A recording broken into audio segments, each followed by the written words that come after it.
Hey guys, Kerry Werner here, and I'm back from Wisconsin.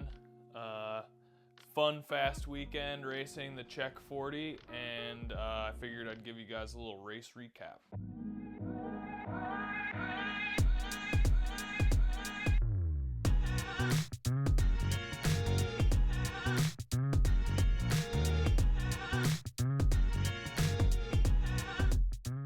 So first things first, I gotta touch on the bike changes that I made. I took my standard Kona Hey set up as a mountain bike. This thing comes 120, 120, and I had it set up with the Shimano XTR 12 speed. As you may recall, 2 or 3 weeks ago, Shimano came out with the GRX 12 speed, and I'd been wanting to run this setup in the Lifetime series, basically for all the mountain bike races. When they finally came out with the GRX 12 speed, I was stoked to try to slap some drop bars on the mountain bike. It was a little bit of a hodgepodge setup because I shipped my bike the week before the race with Bike Flights, and then I got the Fox Stepcast 32 just Monday or Tuesday before Chequamegon, same with the GRX shifters. So I had to bring a bunch of stuff and kind of prepare to do this swap out on the ground in Wisconsin. So the bike came, everything was great, everything was there waiting for me. Got a little shakeout ride in on Thursday when I flew in, and then Friday morning before working the expo, I was able to swap everything over, and it was really smooth. So yeah, grateful for that, and everything worked well. I got out for a little shakeout ride in the rain on Friday morning. It wasn't raining, but the course was saturated. And I think that ultimately is what led to my power meter demise. So unfortunately, as I go through the race recap, I won't have power data to kind of show you guys when I'm talking about things.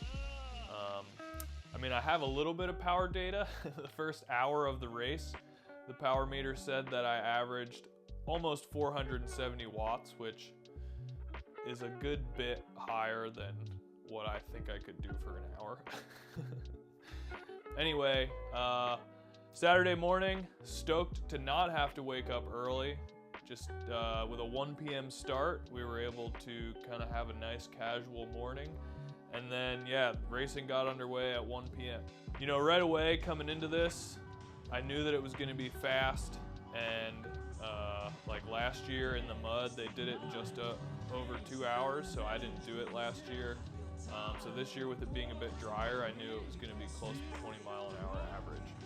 And right off the line, it was really, really fast. Cyclocross start, felt right at home, and I was feeling really comfortable in that first, like kind of, I don't know, 10, 20 minutes before we kind of started to settle into a pace. The punchy efforts followed by the descents are like what I'm best at. I love just the repeatability, kind of like cyclocross. So the first bit of the race was all about positioning and trying to not get caught in the back, trying to not get caught with like wheel overlaps or any kind of sketchy stuff like that. The fact that the course was so wide and wasn't very technical made that a bit easier. But with it being so punchy, you really did have to watch out as you came into a punch with a lot of speed. The group in front of you is slowing down, so it was kind of just this like constant washing machine effect for, it was basically the whole race. After the first bit of grass, we did hit a gravel road, which was pretty nice, little reprieve in the pace. This is where Brian Motter sent one off the front and hung out there for a couple miles, basically until we hit that first single track. So this gravel road was maybe 10 to 12 miles in, and the first bit of single track was at 16 miles. You could tell when it was coming because the pace picked up as there was like a priority to be towards the front in that section. Luckily, the single track wasn't super selective. With it not being very technical, it basically just meant we were single file in a tighter kind of 2-track. But it was still important to maintain gaps in front and behind.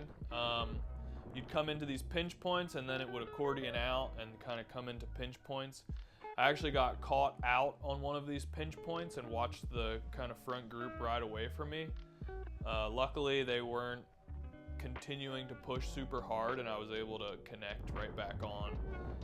And that was maybe 2 miles before the fire tower climb, which is this 5-leveled kind of stair-steppy climb, the steepest climb, and kind of in years past, like where the race would break up.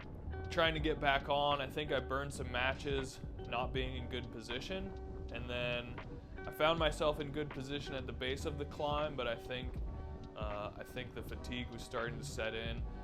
It was good that I started in the front because then I kind of drifted back as guys were moving through, and over the top there was another gap that I had to close down. Luckily, the front group, again, it was a little too far away from the finish line to kind of like keep the pace super high. So I was able to connect back onto the back of the group. Unfortunately, the matches were starting to fizzle out, and basically right when I connected, we hit another really punchy, kind of spongy grass section, and I had to let the front group go there. So that was a bit of a bummer. I kind of just did my own pace for a bit until a group of 4 other guys caught me with Brennan Wirtz, Lachlan, Ian, and one other guy, and we kind of got together and were rotating and working really nicely within that last 10 miles to go. At this point, we were starting to catch the waves that started in front of us, so I kind of found myself in bad position as we dropped into a dip and climbed out, and I got pinched between one of the guys in our group and a rider we were passing. It's kind of my fault, but when I got pinched, I put my foot down, and then I let like, a 5-second gap go until I could get back on, and I was already pretty worked, so I couldn't close it, and then I had to let that group go. And then from there, it was just basically 5 miles to the finish of me soloing, TTing. I did catch Werner and another guy that got a flat tire.